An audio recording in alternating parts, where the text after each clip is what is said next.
This isn't your grandma's carrot cake, but it's the easiest carrot cake you will ever make. A Brazilian carrot cake is a completely different thing.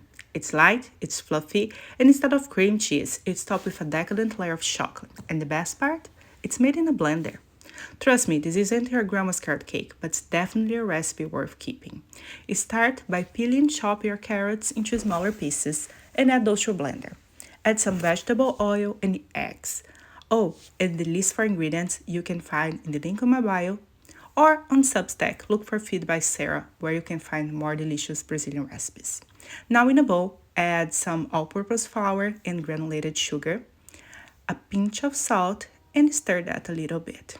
Now you're gonna add that wet ingredient mix, which will give this cake this beautiful orange color. Now add some baking soda, stir that in a delicate way, and put in a prepared pan. Take that to your oven, which should be preheated at 350, and cook for about 45 minutes. That will be the beautiful result. Now we're gonna make that chocolate sauce. In a pan, add some butter, cocoa powder, and also some sugar. Stir that a little bit, and then you're gonna add table cream. You can find this product on Walmart, otherwise you can use heavy whipped cream as well. Mix that really well, let it cook until it thickens up. The sauce will become a darker color and also will have a beautiful shine. Add that to your cake